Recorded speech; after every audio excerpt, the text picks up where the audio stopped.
Good day and welcome to the Evening Review. I am your host, Michael Kayunde. Let's look at today's front page.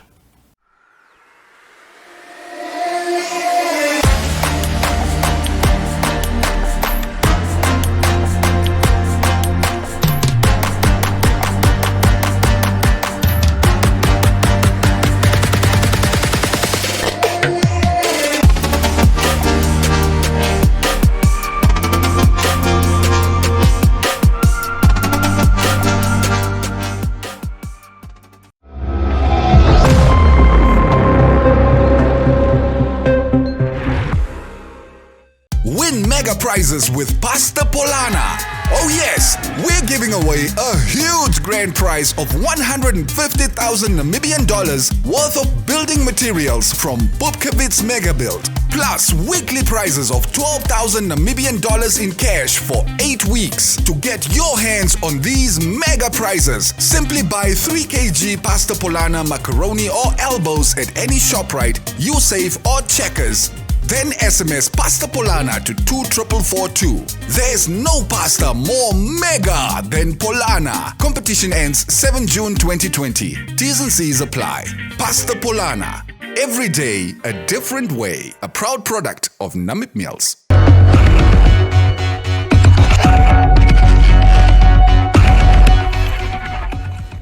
After a weekend of fierce online abuse, Robyn Nakaambo has turned to the cups. She spoke to us about the cyberbullying experience, and this is what she had to say. Hey guys, Robyn Nakaambo here. I trust and hope that you guys are doing well, staying home and staying safe. Having been given this opportunity, I had mixed emotions, and my mixed emotions were stemming from everything that I've seen going around as of late. Now, a lot of people have been saying, yeah, you're trying to play victim, yeah, you're looking for attention, you just wanted to get into the papers, you just this, you just that. And there's this little stigma that I've realized I'm actually walking around with, being the girl that had several abortions and is barren. So just to give you a bit of context for those who don't know about what I'm talking about cyberbullying. Now, on the 18th of April, I was minding my own business as per usual. Obviously, with this pandemic going around, we're supposed to be at home. So I'm at home the 18th, and I mean, I'm literally just relaxed. I don't see anything that's happening. I only hear about everything that had happened on the 19th. So on the 19th, around, I think 4 or 5-ish, I'm not sure, I'm speaking under correction, somebody sends me a screenshot regarding a specific tweet that sparked this whole conversation. And I then look at it, and this girl basically takes a screenshot of my Instagram profile, takes it to Twitter, and starts having this conversation about do I think I am Beyonce? So her caption was, or her post, whatever, was Anditi or Beyonce. All right. So this is insinuating that I would think I'm on the same caliber as Beyonce, because on Instagram, Beyonce is the only one that doesn't follow people, and the next is Robyn. Who does she think she is? In her defense, she says, you know what? I was merely just asking a question, which deemed an answer. Now, logically speaking, my perspective now, logically speaking, if you are asking a person a question, I'm asking Robyn a question, I direct the question to Robyn. I don't take a screenshot of Robyn's content and post this question somewhere else on a social site which she's not on, because then where do I expect the answer to come from? So it's thread upon thread where they're now dragging me, because yes, we need to unfollow Robyn because she thinks she's all that in a bag of chips. She's not even following people back. She thinks she's above everybody else. These wannabe celebrities, oh my goodness, she's a failed slay queen, da da da da da da da da da. Okay, so I see this, and me having the amount of followers I have, a lot of youthful people, vibrant, amazing individuals follow me. And I always have a one-on-one with some of them. And specifically that day, funny enough, somebody was confiding in me regarding cyberbullying, and they were asking, can you please just tell me how it is that you cope with this? Because she had put up an image, people started blasting her, she removed it, she made her account private. And I'm for one that always advocates for women to be confident, to stand your ground, to know who you are, and to focus on doing you.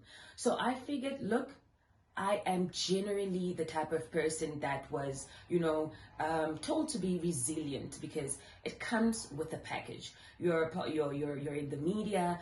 People will definitely bash you when they want to bash you. So don't worry about it. Just, never mind it. And I said, because we've done this so much, people feel obligated to go out there and victimize us, constantly bashing us with defamatory stuff, to a point where you're just like, no, this you can't tolerate. So what I did was I reposted her main post, and yes, I was privy to everything else that she had posted, all the other threads that everybody else also started jumping on the bandwagon with. And some of them are males, and I'm thinking, what male has the time to be dragging a woman for no reason because she thinks she's all that? But in any case, so I take this and I put it up and I say, guys, it's pathetic for her to have done that, firstly. And I said, we need to start doing better. My whole thing was, we need to start looking at the people that are looking up to us. If we're not creating proper role models, what are we expecting from the next generation? And me, I don't know this girl personally. Please, I know a lot of accusations that have gone out there like, yeah, they used to slay queen together, that's why they know so much about each other. I don't know this girl. I've met her once or twice. I've seen her, and the most I most probably say to her out of courtesy would be hi and bye, to be civil. So, I obviously, in those encounters, realized that she's a mother. So I put it in that context to say, you have an offspring or offsprings, I don't know, but you have offsprings. So please, let's do better at not trying to bash other people, because this is misery, and misery loves company.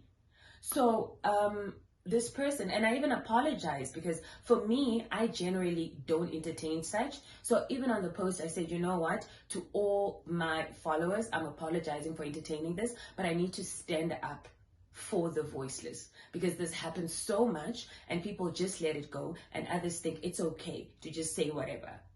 So having done that, she then blows up because you took a shot at my offspring, blah, blah, blah, blah. So this whole thing becomes what the people on Twitter were calling a cross-Twitter fight. You're fighting yourself. I'm not saying anything, but this now started being only Baron B. Yeah, I don't want to say the name or the word, but yeah, only Baron come for other women's kids or whatever. And then she started insinuating that I'm barren because I have committed multiple abortions. And this for me was baffling, because how do you throw out such accusations and then at some point decide, you know what, I didn't say you are barren and you had multiple abortions. But the fact that you took a screenshot of my account with my name in it and my picture and created thread upon thread and then say that is insinuating that you are talking directly to me. The next day, I'm walking around. Mind you, this Twitter thing is still going on. The Twitter giants are all hyping it up. They're so excited. Some lawyer guy there, ooh, my gosh, they're on it. So I'm just like, okay. Next day, mind you, somebody then asks me, Robyn, I just want to know, I heard you have committed multiple abortions and are barren. Mind you, abortions are illegal in Namibia, okay? So I decided that, you know what, this is the stigma I'm going to be walking around with. And the reason why I had turned to the cops was because, or to the law, let me put it that way, was because at the end of the day, I'm a corporate head, all right? So tomorrow I seek a job elsewhere, or maybe my job is just doing some due diligence and they would like to do a social media audit.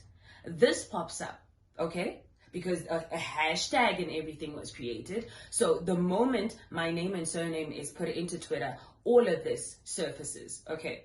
So that surfacing, and I don't do anything about it, means that I somewhat agree with it, okay? And, or I'm confirming it.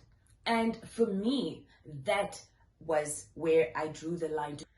So in a nutshell, I just feel I've worked relentlessly on building a brand, and for somebody to tarnish it, to defame it, it's not what I'm going to sit back and watch. I will never allow that. And I am going to advocate to speak up about it. I've seen some of the comments after they realized or saw that I went to the cops. It's yeah, she's looking for attention. She just wanted to get into the papers. What are you gonna do now? I'm saying it beyond, Robyn, do you think you're Beyonce? Let's see, basically taunting me. And I'm just like, you know what? Be all about that. Entertain one another in all about that. But there's specific people that after they see and realize what I've done will never be able to tolerate any of this. In a nutshell, I feel I've worked relentlessly on building the brand Robyn Nakaambo. And for me, I will not allow anybody to taint it bad, to defame it, or even to tarnish it. I will never sit back because it took me years and years to build this brand.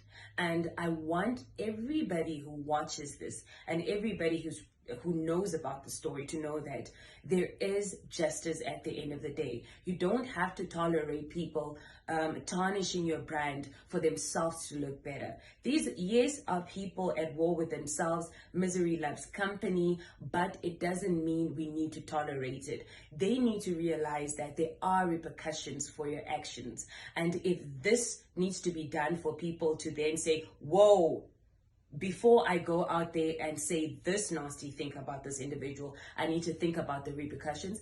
I am going to continue doing it because at the end of the day, this is exactly what we need. A lot of other people were saying, yeah, there's no bill out there or there's no law against cyberbullying.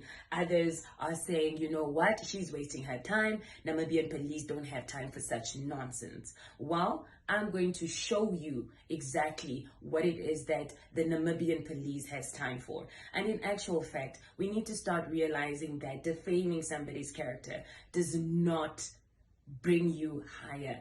You talking nonsense about somebody else will not make you look any better. So let's stop it.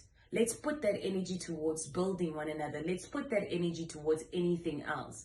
For those individuals that got angry and created this whole thing of, yes, why is Robyn not following anybody? This is my social media account. It's mine.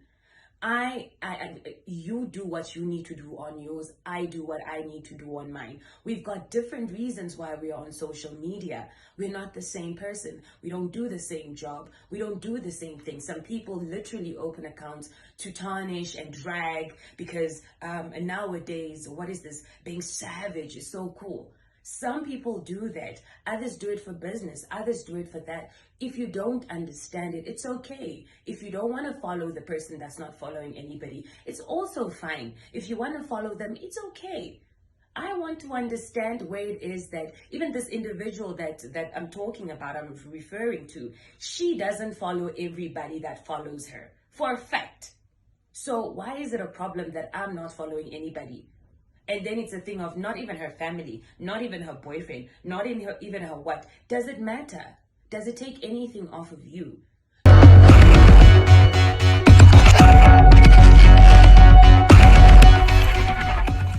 Today we are joined by Mr. Sam Patrick, the chairperson of the National Art Council of Namibia. He is here today to expound on the impact of the COVID-19, or specifically on the arts industry.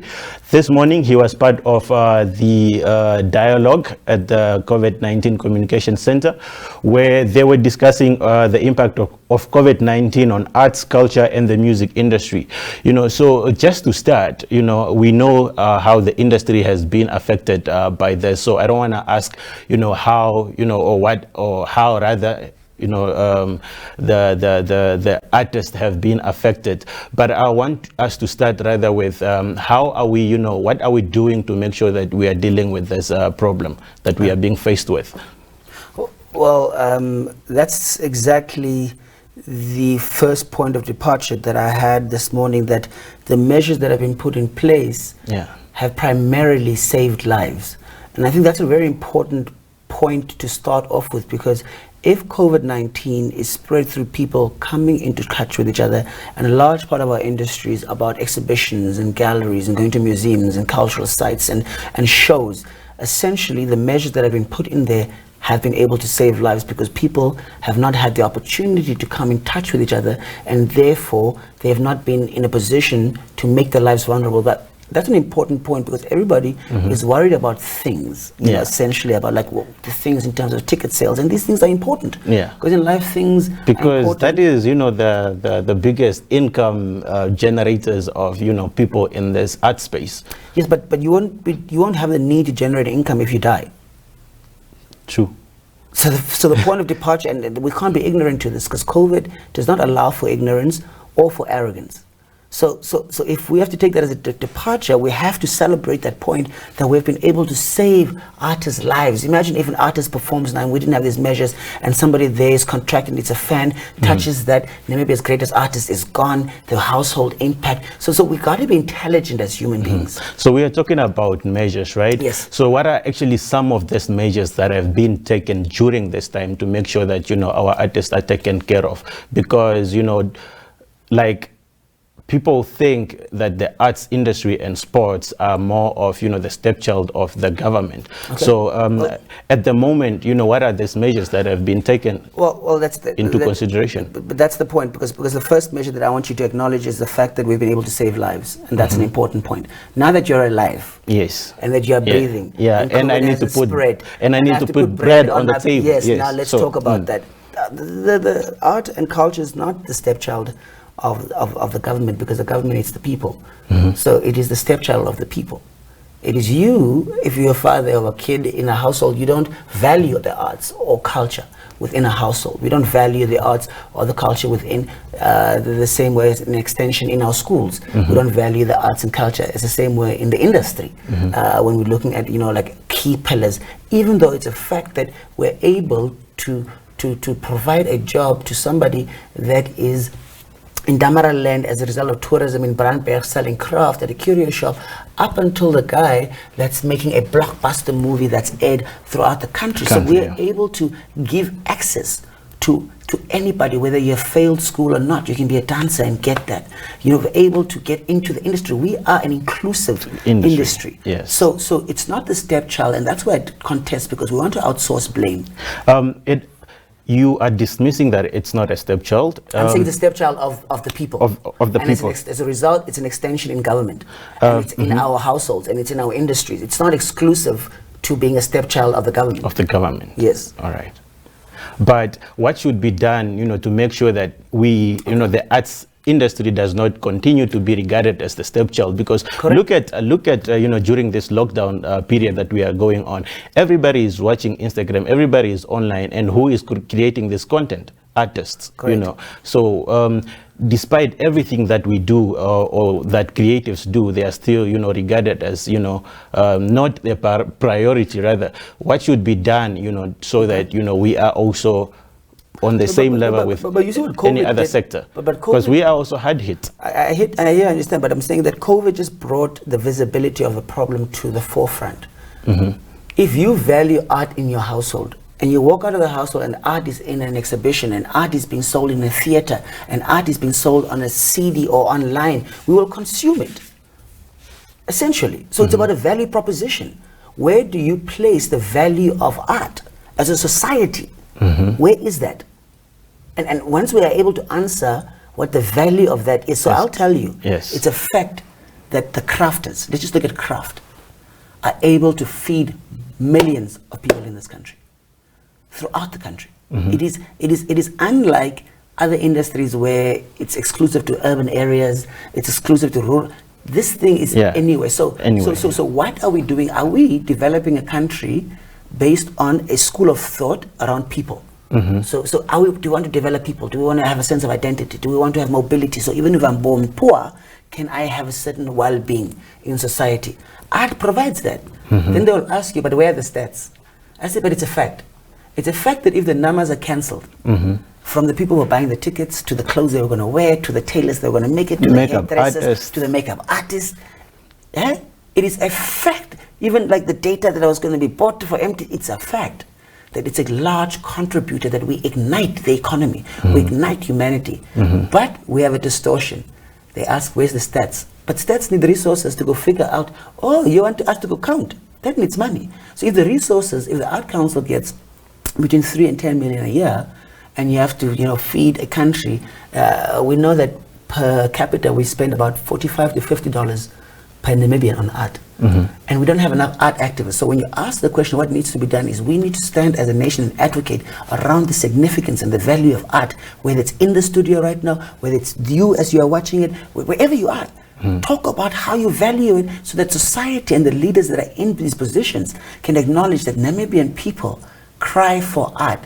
But you cannot just wait for COVID and say, now we are crying for art. We've been crying for art. There's no critical mass.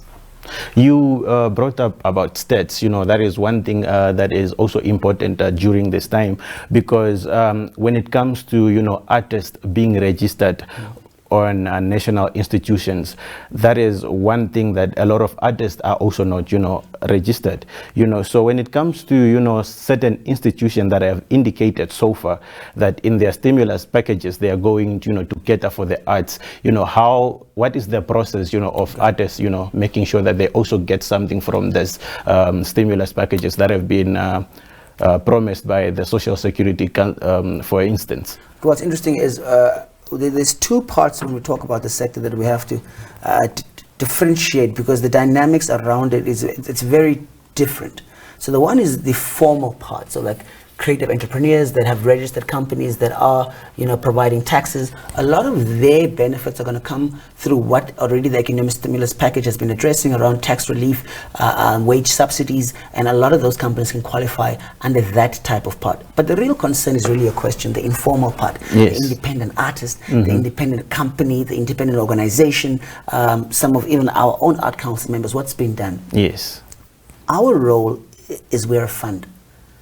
And so what we do is we are like the fuel. You have the vehicle, we are the fuel. So you come to us, you say, Art Council, we don't have fuel in this vehicle, so we can't get to the places where we need to in order to have a livelihood.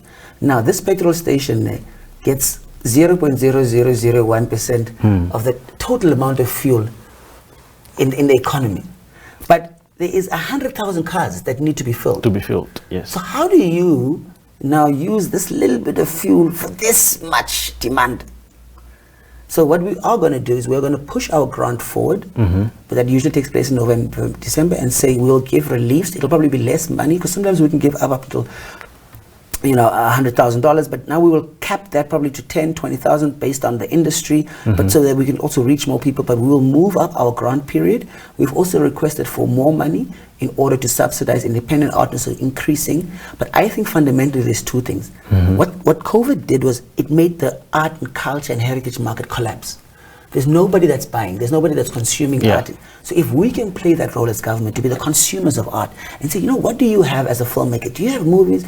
As a graphic designer, do you have designs as an artist that you haven't sold yet? Because a lot of artists haven't sold a lot of work. So our point is, let's consume that. If you have an album that you have made, and then for those that haven't, we say, okay, can you create new content? Can it be in indigenous languages? If we don't have plays in Oshuambo, in Kwekokobam, Osherero, can we commission those right now? Because people at home, they can write these plays, they are on their farms, they can talk these stories. So we took looking at these two approaches to consume the work because nobody's consuming art. That is one fragment of the art space. If you have been keeping tab with what is going on right now, as a lot of creatives have taken to social media, to entertain us, whether they are doing live interviews with artists elsewhere or whatever the case may be. But the thing is, so many people are creating content online. So from your side, but the thing is, there's no measures in place for these people, to benefit monetary wise from this content that they've been creating. What is your advice to these people that are, creating content, but they don't have means of, gaining financial gains from this, from their content online wise, like right now? Okay, well, that's a big problem. Obviously, as a public, government position, it's important that we create an enabling environment. And in creating an enabling environment, and I spoke about this morning, is that you can't monetize as much online. Because, for instance, if somebody has a PayPal and they want to pay your PayPal account, you can get that money into you can create a PayPal account as a Namibian, but because of exchange regulations, you'll get somebody pay you in US dollars, you have to go through a banking system to legitimize that money. Now, we don't have systems like that enable payment gateways. So there's a lot of disenabling financial, environmental policies that don't allow artists to monetize off creating content online. Just to round off, how should the industry organize itself after this COVID-19 lockdown? Because we are all aware that, after this lockdown, it's not like events are going to start. Social distancing is still going to, go ahead for some time. So how should we organize ourselves as an industry post, this lockdown? Okay. Well, I think as an industry, the way that we can organize it, I think it's continuous dialogue and continuous engagement. From the Art Council side, you'll see obviously more means of engagement and more efforts in terms of how do we engage the industry. But I think that the essential part is we need to consume art. We need to consume culture. We need to produce art. We need to produce culture. So if we can, allow those two things to take place, the consumption and the production of arts and culture, whether it's online or even in ways of artists creating packages that are sanitized, because we have to assess the risk profile of any intervention. So for me, essentially, it is through the Art Council we were gonna launch Creative Namibia that brings multi-sectorals together, but it is to deal with greater coordination amongst us as stakeholders. I think collective action, collective knowledge, collective impact is possibly the way forward. Well, there you had it. We just had Mr. Patrick Sem, the chairperson of National Arts Council Namibia, to just expound on the impact that the COVID-19 has had on the arts industry in particular. Please stay tuned, don't go far. And that's all the time we had for you today. Please stay safe. Until next time, it's bye-bye.